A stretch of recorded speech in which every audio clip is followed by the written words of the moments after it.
Good evening. You're watching, of course, another great Beach Brothers show.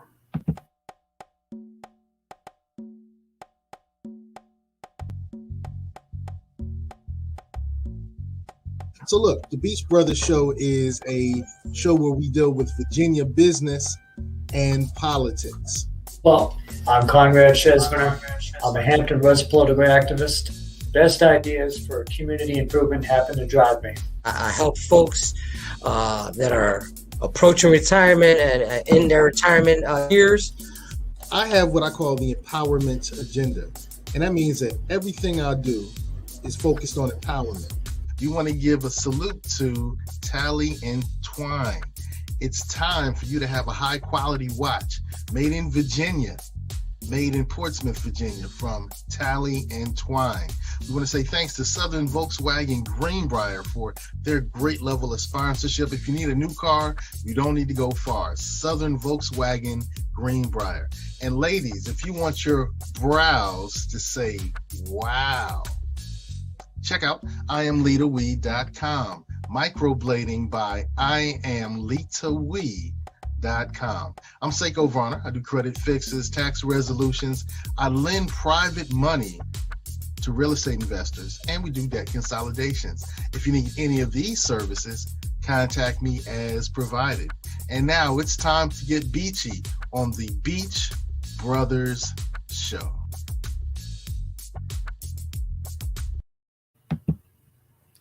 Welcome back. I'm Conrad Chesviner, member of the Hampton Roads Battlecast Community Action Team. Let me throw that little image up there on the screen. Co-founder of the Virginia Beach Progressive Caucus. There it is right there. Also a member of the Virginia Beach Democratic Committee. I want to remind you that tomorrow there'll be quite a stormy day. You'll need a great car for those stormy days. You'll get a great car after stopping by to see Charlie Roy at Southern Volkswagen in Chesapeake.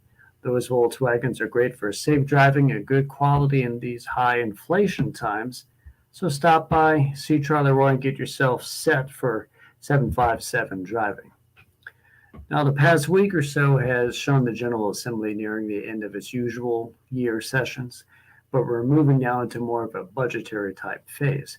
This will be a particularly interesting year because of the divided state legislature that we have. The legislature is divided between the House and the Senate, but the House is Republican and the Senate is Democrat. The governor is Republican too, so it's a very divided government set. So that'll make for a very interesting way that they'll handle all the budget. Also, in Virginia Beach, the English as a second language program was unanimously voted for this past Tuesday at school board, but not before over 50 residents took to the board, students included, to largely decry social media comments by one of the board members, Vicki Manning. Her comments, ironically, before voting to continue the program, were that continuing to educate South American students via this program was unsustainable. Now remember, year to year, the city of Virginia Beach has about $50 or so million in unspent funds that it reverts back into its budget. And the English as a second language program only cost about $1 million this past year. To single its budgetary characteristics out by isolating South American students, it was an issue and citizens spoke up about it. I'll continue to monitor the latest on that and other Virginia Beach political issues. Now, on the way home from work tonight, I'll listen to the Norfolk State men's basketball team defeat Morgan State and make it to the MEAC tourney final tomorrow, March 12th at 1 p.m. And that coaching staff and those players exemplify solid student-athlete cultivation, a fine collection of young men. And well-rounded young men are why tonight's guest is quite important. He's Samuel Barclift. Hailing from Virginia Beach, Mr. Barclift is building a community presence with over 15 years of youth sports coaching and league development. We'll talk tonight about leading youngsters and what that means for a community as they grow. So let me go ahead and bring them on the screen right about now. How you doing, sir? Thanks for joining the Beach Brothers Show. How are you? And how was your week? Doing very well, Conrad. Thank you for having me tonight. Week's been good. Been very busy, as yourself probably, and just enjoying every minute of it. Do you have many games this week as part of the squad? Yeah, this week has been a full a full week. This week has been the end of our rec season, which I really, really love because our organization is a lot of rec players that turn pretty good. And this week we had our last practice for the last two teams that we have. And they were good practices. At the end of the practice, the kids decided they wanted to not just play around, but they really wanted to get ready for their playoffs. So, that was something to look forward to. And tonight we had a game. I actually just got back from it, and we actually did unfortunately lose. That was our 5 to 7 year olds, which, the goal was they are smiling. So I think that we accomplished the goal, Mm-hmm. Now, you and I met not that long ago. I was a sports management helper for Virginia Beach Parks and Rec during a Saturday basketball game, and you helped run the clock while doing some coaching, sort of like coaching and pushing buttons and telling guys what to do on the thing, and that was pretty cool to watch. We also were able to chat about sports for a little bit, just history and high school, college, or just opinions and stuff. It was in that moment I knew that you'd be a pretty good guest, and a great guest actually, because you played a great spot in this sort of grand community scheme. So if you could tell the viewers a little bit about yourself, both academically and athletically. Well, definitely appreciate that, Conrad. Well, that particular day when we met was my 12U team for the city of Virginia Beach. That's a team put together of some rec players and some players that play on my AAU level, but nothing short of just good friends wanting to get together and just play. Myself personally, I started out coaching as much as about 15 years ago. I was asked to help out, just a parent on the sideline, enjoying the game just like everybody else, and just quiet. And I think one of the coaches, his name was Mike Smith. He actually hailed me one day and was like, "Hey, man, why don't you come help out?"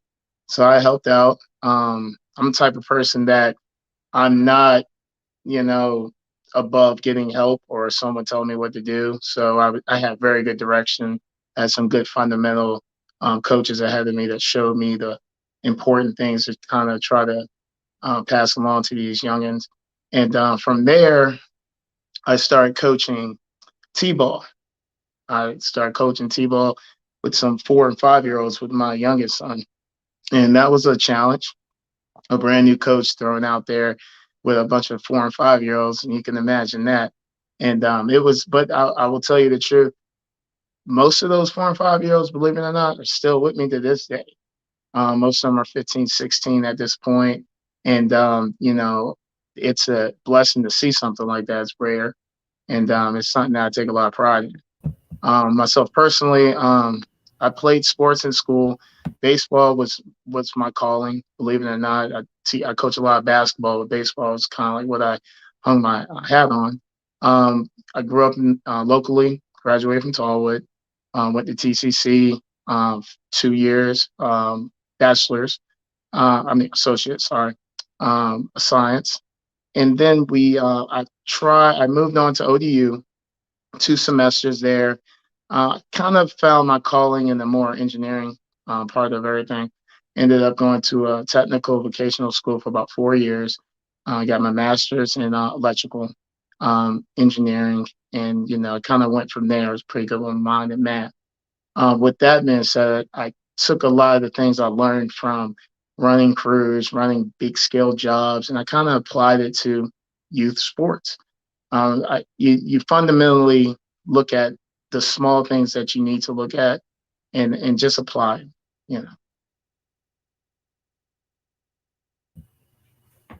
Now, bear with me just a little bit. The past few times I've been doing this show, the camera would just die on me. It wouldn't give me any warnings. It would just say it was unplugged, even though it's a laptop. So I don't know how it would get unplugged. And I had to keep pushing buttons to try to get on. So if you see me randomly go off, but you still hear my voice, I'm still here in the room in order for that to happen. So I will be able to carry on. That wasn't my chance, the Mike Smith from Hampton, right? To the Hampton Crabbers Mike Smith, or a different Mike Smith? Different Mike Smith. a community leader nonetheless. Oh, he definitely is. I would definitely want to reach out to him to get him on the show too. He recently retired, and over what 30, 40 years of coaching, that would be a pretty good show. But you yourself, you have done it for about 15 years. Was that a sudden inspiration for you? Were like, I like playing sports, but I know I want to go into coaching. Or even before that, even while playing, you're like, when I get out of this, I'm going to be a coach. Well, I'll be honest. I was the type of player where I wasn't as good as my teammates, but I was a good teammate. And viewing how the scale of sports has been over the years in the Hampton Roads area, tremendous talent, without a doubt, in this area. And that kind of can breed a lot of different energies, the competitive aspect of basketball, football, baseball. And I kind of saw it from the eyes of a kid that was on a team with really good players. I played with, I don't even want to shout out certain players because it's not about that, but I played with some good players that went on to play higher level sports. And, I was on those teams, and I saw how some of the coaches handled me in a good way. And I saw the mixture of the competitive aspect and the aspect of a player like me who was not as good as the other players I played with. Just physically didn't have the same height, maybe. For example, one of the teammates I played with, John Gilchrist from the Salem area, ended up going to Maryland. I mean, these players were born with such tremendous talent, and I was allowed to play along with them. And it kind of taught me as a grown man that everybody has a part. Everybody can play a part. And I kind of saw how, like, some adults, and that's not anyone's fault. I'm not perfect at all, just speaking on how it came about. But some adults kind of took the fun out of it for some kids. Some kids, maybe they just weren't good enough, or maybe they had to do something that required something special, and maybe that kid just needed some time to develop it. I'm the type of person that's like, well, this is when you develop it. This is your time to do it. This is your time to get out there and do it, and I'm always for that. I'm for the weakest kid playing with the strongest kid. There's something that they're going to give. So years ago, I saw my oldest son, who's about to be 20, 23, about 23 now, in about another week. And he was about to graduate high school. And it was the end of the year, and a lot of the kids that he was playing with were about to graduate and going to different schools. And they were all just talking. And it was the end of the year, and they were just all getting together talking about, I wish we could play some more ball. I wish we could do one more thing before everybody decides to get ready to go to college and split up and do different things. And, at that time, there wasn't a lot of things for 15, 16s. There wasn't a Virginia Beach Sports Center. There was a Virginia Beach Fieldhouse. So we actually got together, got some uniforms, went ahead and said, hey, let's get together, go have some fun. Let's take the local kids together and have some fun. We didn't need to go out draft players. We didn't need to go pick up players, recruit. It was about those particular players just getting out there, having some fun. And we did good with it. And it came from a very organic place. And we just kept committed. I have a host of coaches that helped me along the way. And that commitment carried on for years. We're not worried about having a gym or a facility. We had consistent practices Monday through Friday almost. Outside, inside, rain. If it's cold, we wearing jackets, we out there. And that purely bred something special. It told me that you didn't have to be this big time player, all the hype, all this and that. You ain't got to be on all these different teams. If you put the hard work in, your worth is going to dictate that. And I've always stood by that. I'm not for all the extra. I get it, but I'm not for all the extra, because I believe if you're going to be a part of something that powerful, you need to be able to figure it out. So my whole idea of coaching, it all spirited and grew from that type of mindset. And I definitely had a lot of support along the way. And that kind of brings it there. Now, I don't want to digress too much, but you did mention John Gilchrist. So I'm curious if you played on the Salem team or any like AAU teams. No, it was an AAU team that we played together. And then we also played on some rec teams together. Not at Salem. I actually went to Tall. Because I went to Salem, and my freshman year, their football team got pretty good, and I just missed being able to watch their basketball team win a state championship with John Gilchrist and Antonio Johnson, and some of those. So I briefly wanted to shout out my alma mater, Salem. And of course, I was going to be like, well, you went to Tallwood, so you might know Rodney Landers.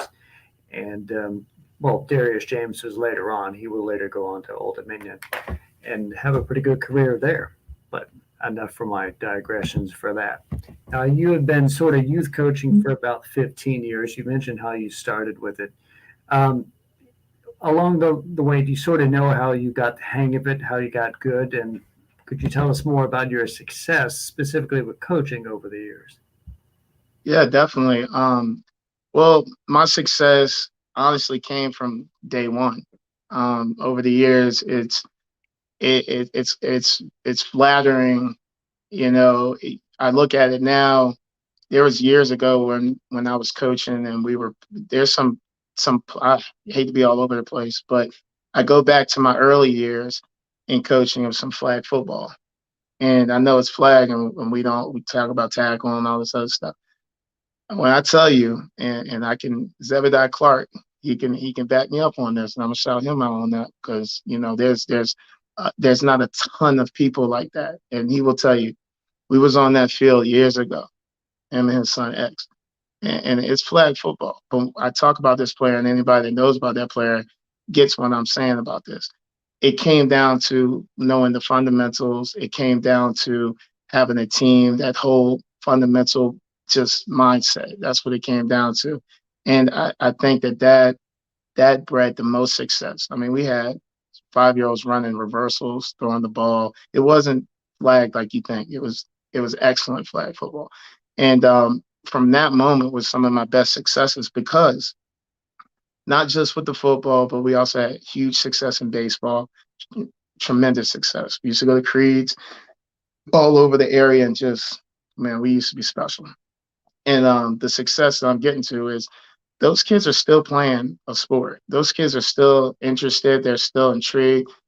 I'm talking about a lot of kids. Yeah, we went from baseball transitioning to football, transitioning to basketball, and the kids continue playing. You figure you get one team, okay, you figure there's 12 kids maybe on it.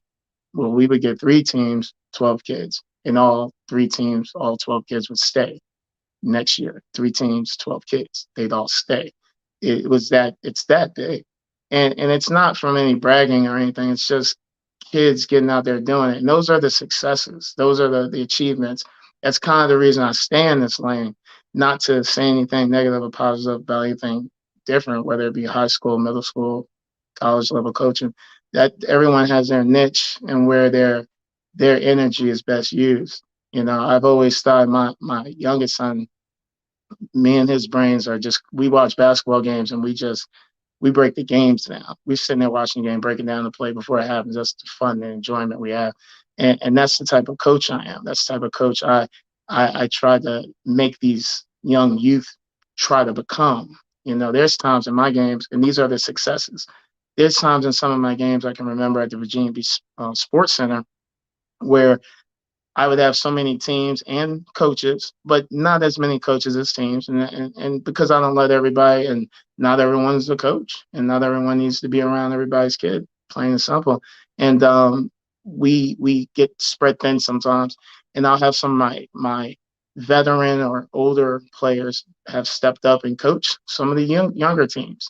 And that's been the celebration. That's been the win, you know, because when I see that, I think, this is marvelous. You know, that's going to feed over to generations to come. That's the type of humans we want out here. We want unselfish, not motivated for what they can obtain or people clapping them up. We want that person they didn't get that glory or that thank you, but they knew good and well their support and what they did translated to something that made somebody else benefit.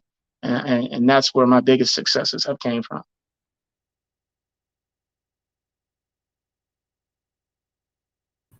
Back on the screen. All right.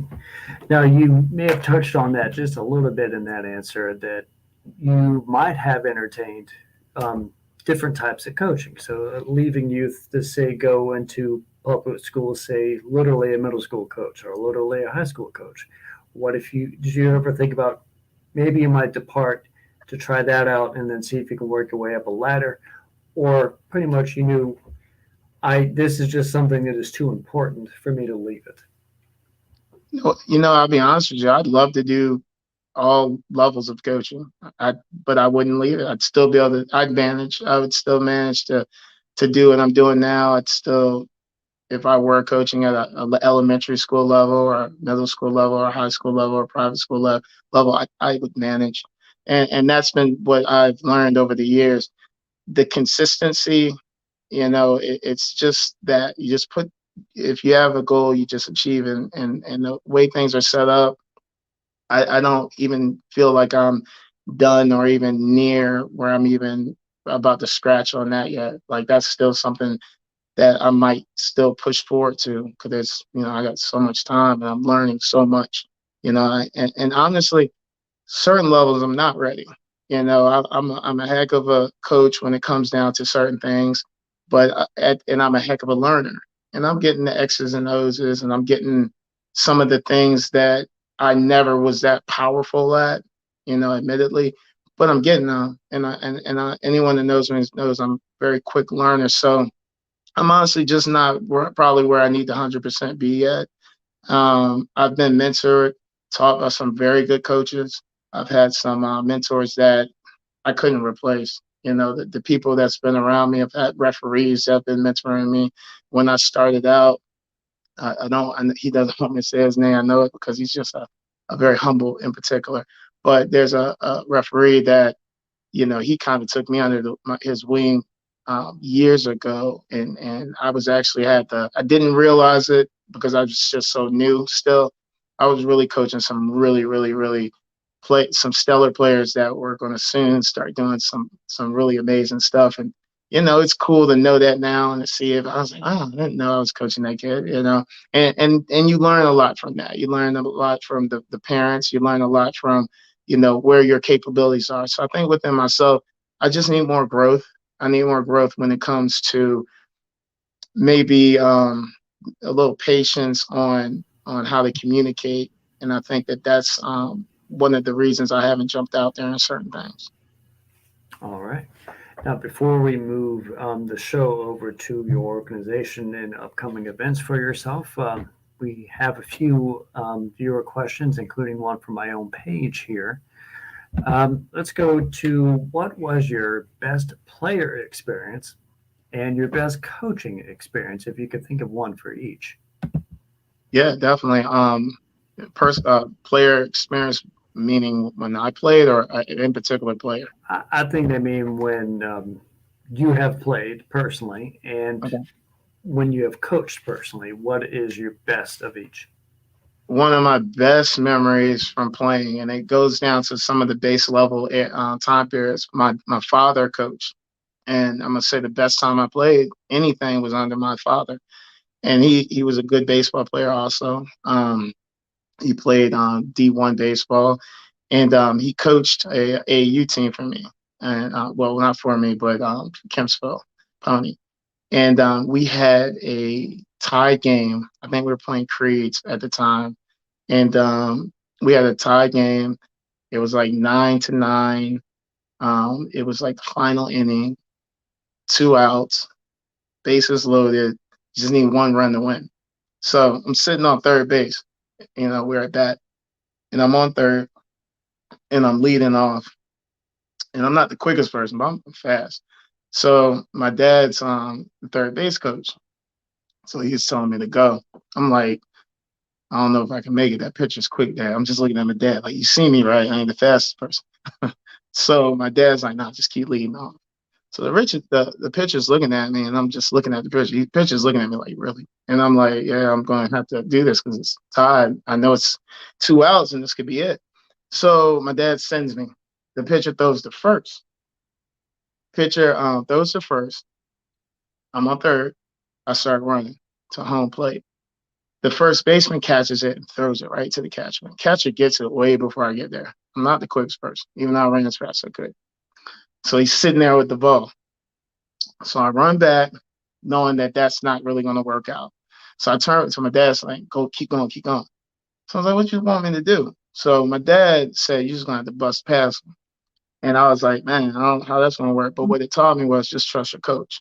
So my father told me to just bust past, and I turn around quick. I run as fast as I can, and I run into the catcher. I knocked the ball out of the catcher's hand. I scored the run. We won the game.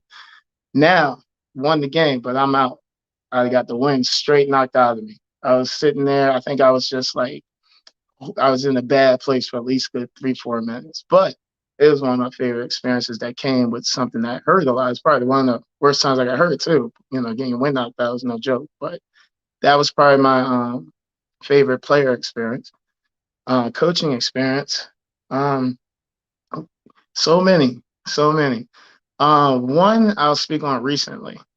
Recently, my AAU organization got an invitation to come play at Boo Williams a couple weeks ago. We actually go into full AAU mode yet because got a lot of middle school, high school players. We try to make sure everything's out the way so people are freed up to make practices, do everything the right way. So we got the invitation, and it was for a sixth grade team. Got a good sixth grade team, really good sixth grade team. And like a lot of AAU coaches know, and it's just the truth, your players will play on multiple teams. If your team's really good, your players probably going to play on multiple teams. And I had a few players that were just available. I was kind of surprised. I called up I call them my day ones, one of my players I've had since he was like 5. I'm going to shout him out. His name's Jordan Mitnoff. He's 14 now. Called him up, mind you, sixth grade. So I called him up because we were told that we're going to be bumped up into the 7th, 8th grade pool. So I was like, all right, let me call up Jordan because I didn't have a whole bunch of 14-year-olds really ready to go. Not at that level. I didn't.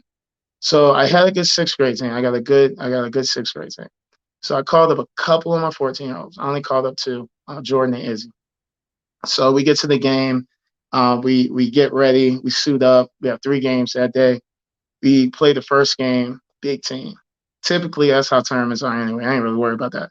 So we go out there. We play good. We shot a fair one. We lost the first game. No big deal. We went out there and played very good. Second game, we played. We beat the second game. Another big team. We beat that team. Very proud. Good game. Very good game. Third game. I tell you what, we played a team, and hey, thumbs up to that team. They were big boys. My youngest son, he's a tall good player. He was like, yeah, everybody out there my height. So he was like, I'm not supposed to suit up. I was like, nah, you ain't gonna do that. So I took my squad 6-year-old, and we signed up for it. Don't get it twisted at all. We signed up for this, and we were happy for it. So I take my 6th graders and then my couple of 14-year-olds. Mind you, we have 8th and 9th graders. It's just the idea of that particular tournament was the 6th graders. And we just had them bumped up, so we just filled in some of the gaps. The idea wasn't to throw a whole bunch of 8th graders out there or 9th, 7th graders out there to try to compete like that. Give those kids an opportunity. Well, the story went like this. We started the game. I think the other team kind of felt they were going to walk through us. Those boys played some good basketball. Our boys, Titans, I mean, I don't think they'll play another game this year that intense. I don't think they'll play another game this year that took that much ability out of them. I mean, I've got a player named Christian Lynch that's been with me he's been with me for a while. Awesome kid, awesome family, and he can play good basketball. Complemented with another player named Jakar that I've had for a very long time, a young man. He's an awesome kid. Awesome. Young for his age. Throw him out there, complement with the rest of the team. And this particular 8th grade team they played, I want to say in the second quarter, the score was 27 us, 19 them. Man, I mean, you should have saw it. Beautiful game so far. Now, realistically, because it is a movie in my mind. Hey, but at the end of the day, it's reality. They took advantage of our weaknesses, which was some height, and they came back. But the respect will never be gone from that. And that would be one of my favorite player moments. Now, team moments, I'll go ahead and just adjust to that, but that will definitely constitute for it. And we did lose, but we definitely fought and played a good game. Those are probably the best ones, the ones that feel the most competitive and that you feel like you had an effect on getting them to play the way you wanted to play, at least. So Oh yeah. I imagine that's probably a particularly good feeling. Let's see some more of these questions here. Let's talk about some skills here for a second. What are the skills needed to succeed, both say in your department, your position? What would you say are the ultimate skills needed for this? As far as coaching, Yeah. okay. Me personally, patience, and it's no one's perfect. We had practice this week, and you can imagine getting back with some boys that's been divided, and they've all been playing on separate high school teams, and they all come back together, and now they're a little older. That's a little special. You need to be a little special to deal with that, I think. But I think with coaching, you have to enjoy it. I've seen great coaches not turn bad, but I've seen how you get affected. I see how, it's tough. It's very, very tough. There's a lot of, I think as a coach, you have to have you have to be confident in your decisions. You have to have great communication with the people you need to be communicating with. That's the biggest piece. It can't be a whole bunch of, I'm gonna tell you this, but I'm gonna do that. I've had situations where I've just said to coaches, like, you could have just told me what you need to tell me. You didn't have to tell me this just to go do that. But I mean, nonetheless, I think communication as a coach is going to give you the most success. It's going to be probably the toughest road, but the most success, because you're gonna be strong and be able to stand on that. So I definitely would say that. I fully agree. Communication. How else are you going to get the players to do what you think needs to be done in the game if you can't tell them your vision of the court? So That and your coaches, because you gotta, they have to know what you're thinking too. mhm. Now for the one of the last ones here regarding some of the commentary questions here. What would you tell parents during recreational games? Probably this could also go for before, maybe some practices, maybe just you have a commentary on what you think the relationship between coaching and parents are. That's a good question. That's a very good question.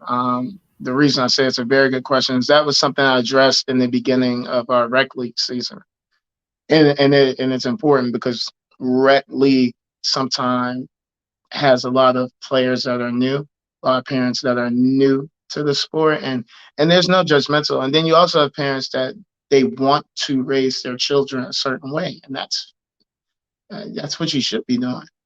I think that what I would tell parents is understand that you are signing your athlete up for something. You're making a commitment to something. And when you make a commitment to something, no one's dragging you there. No one's forcing you. And when you make that commitment, you kind of just gotta go in there with the most positive attitude, see where you can help. If you go in there with that, it's always been a win. I've never seen a parent that's been willing to help. I've never seen a parent that went in there knowing that they're committed, not enjoy it. So I would tell a parent that. All right. Now, I think we can take this opportunity to shift over to Titans, VA Titans Youth Basketball and Athletics Organizations. If you could tell us about the history of it, what you're doing with it, what you're doing now, how you look forward to grow, all of that. Okay. Well, the VA Titans organization, it was started in 2016, co-founded with me and my wife. We basically decided that we, meaning the community I grew up in, the community that I care about, we decided as a community, in my opinion, that we wanted our kids to continue. We wanted our kids to do it in a way that we all felt comfortable. We wanted to build something like that. And that's going to beget good things. There's no doubt in that. And that's what it did beget. So we began in 2016. We decided that we would take the following that we did have, and we would do them the most justice we could. I've always been the person that's like, I'm gonna bend over backwards and do the best I can for anybody that is anyone. And we took that motor, that energy, and we did some good training.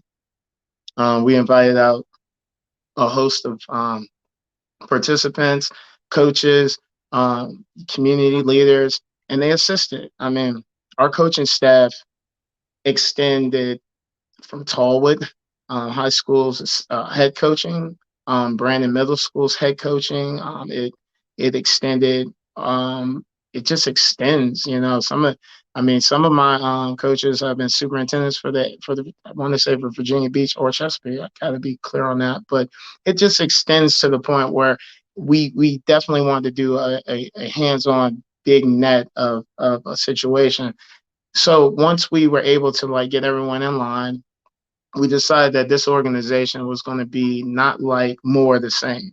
I mean, no cast on anything. There's a place for it. You know, and just to say this little side piece, you know, the AU, the aggressive, the all that extra, there's a point and there's a need for that. Some players are different, and you have to be able to set something up for them to succeed. And that's not what I'm talking about. I'm talking about the ones. I'm talking about the non-majority, because I'm not. That's a smaller market. So the VA Titans were set up for the regular kid.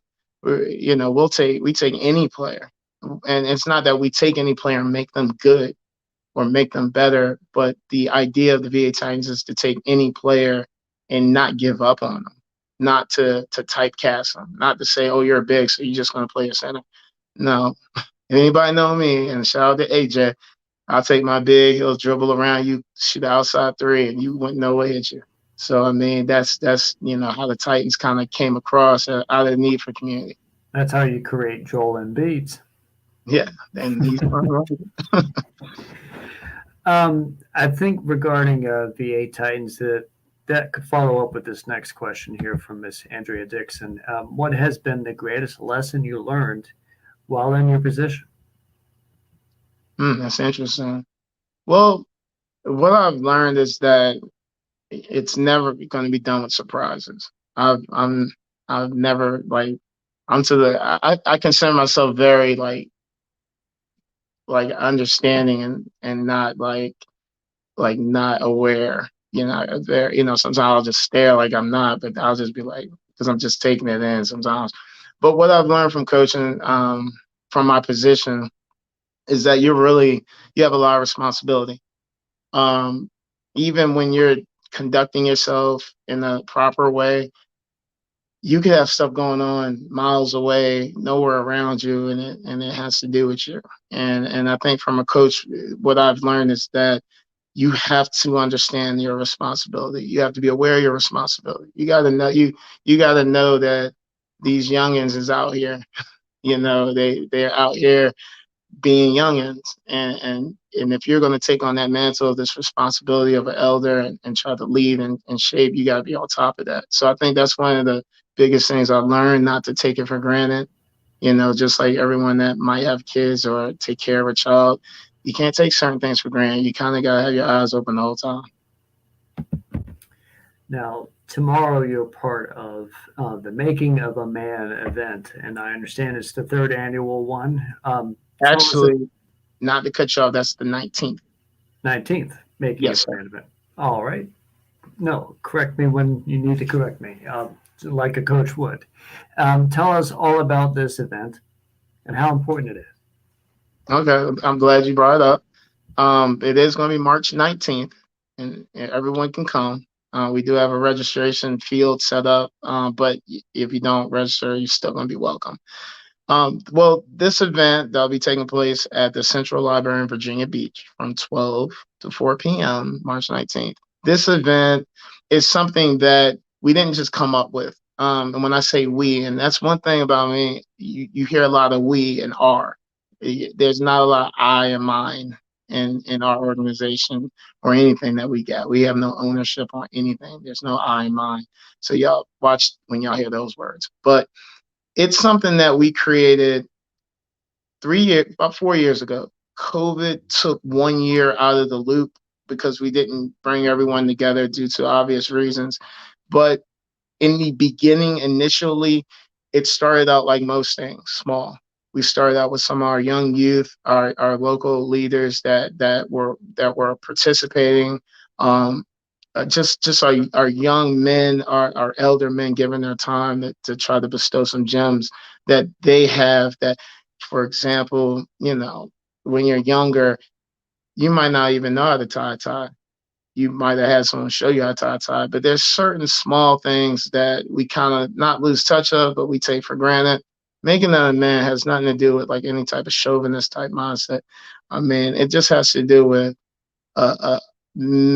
young youth, men, boys, just having, if you ever think that like, who can I talk to about this? Or I feel like that. Is this okay to express myself this way?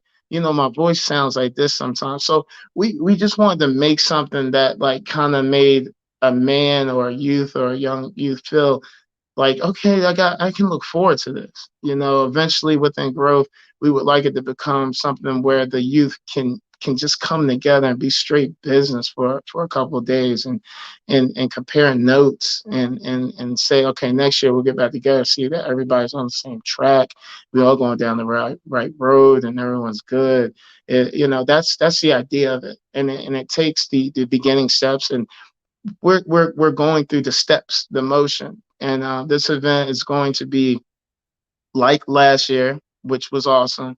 It's going to have some guests. It's going to have some guests that I actually had the fortunate to grow up with. It's not about celebrity or looking for people that are like the pop. Anyone knows me, I'm not about any of that. I'm not about the popularity. I'm not about the end game. I'm not about any of that. I'm about what you really need to know, in my opinion. And I try to reach out to individuals that were those people, individuals that will stand up, not to stand up and like fight or argue or anything, but to stand up to get their point of view across. Now, if you could wrap the entirety of both that coaching, everything we've discussed tonight, sort of into your vision, if you could break down where you see yourself and your efforts and the many other coaches that and sport organizations that in Hampton Roads, how that sort of ties into the empowerment for all of us, because that's something we definitely like to highlight here at the Beach Brothers Show. It's community empowerment. I know coaching can do that. So how does your vision come into that? Well, I would say that, for an example, as far as how it kind of works and bleeds and how it all blends together. When the organization started in 2016, we started out at the Virginia Beach Fieldhouse. We were able to network and communicate without the particular individual at that time that was running it. Just speaking on, because Virginia Beach hired a heck of a good person. His name was Lance Hurdle. And I mean, what a blessing. And so the reason I bring him up is he actually no longer worked in that particular position, that capacity. He moved on to some other things. We worked together, communicated, compared notes, and I've seen the effect of not the Titans to take any credit, but I've seen his coaching style evolve. I've seen him do things that I know he's learned, not being told, and that comes from the tight, not to say the Titans, but that comes from that being there. And one of the biggest things that I've seen that brings it kind of full circle is when I see that person continuing on the path that I continued on, that other people have continued on. And it's something that I take a lot of pride in, not ownership, just pride to see it, because that takes such a commitment, and just to bring up another in particular, his name is George James. And I bring him up because I'm speaking of making of a man, but this is one particular individual that, he's primarily been a female basketball coach, primarily. And when you talk about making of a man, the individual has taught me things that have went full circle to where I'm utilizing them now in this position and in this particular capacity. And that just comes from just kind of just being around the right people, being the right type of person. I do think that this position can create situations that are just kind of unfortunate sometimes. Sometimes even within my own organization, nothing's perfect. And what we learn through time is how we can make things as good as possible. I've had situations where coaches have maybe felt like they seen a different vision, but the positive about that is they're here.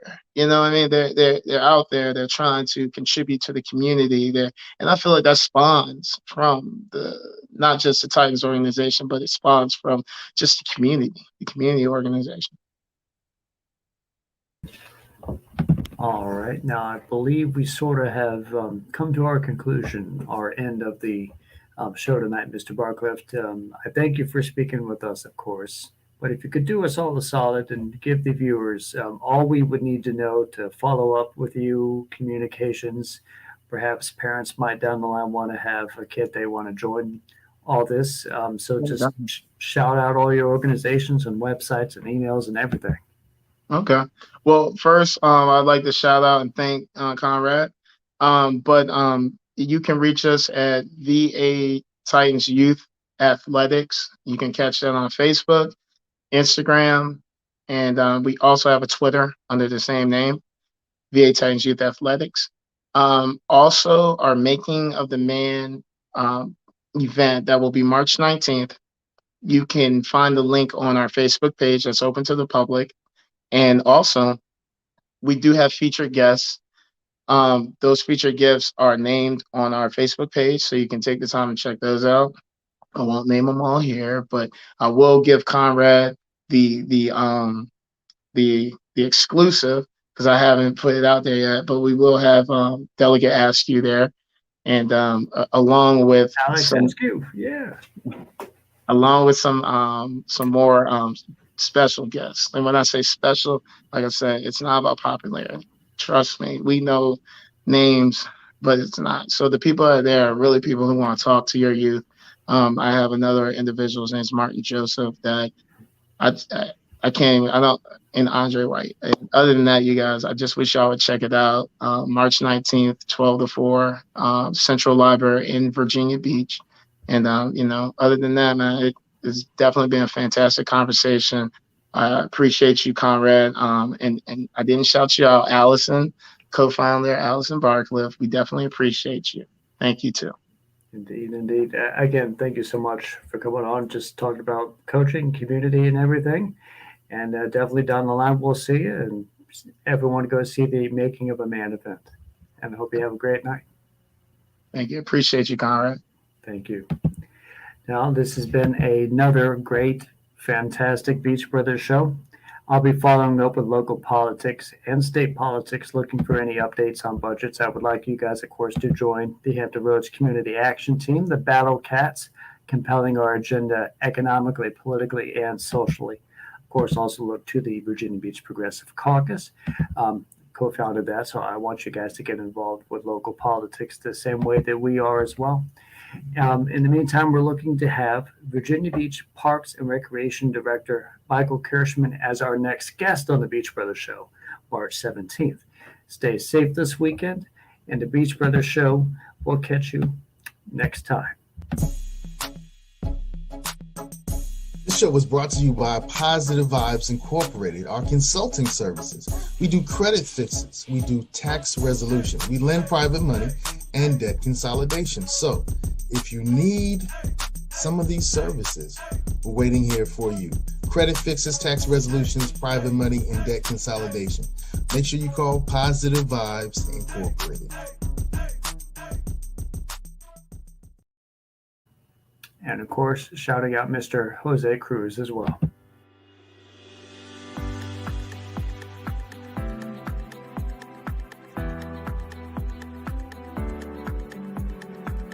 It's never too early or too late to plan for retirement. Let me show you how to protect yourself, your loved ones, and your assets from loss due to catastrophic decisions that may affect you the rest of your life. Please call me.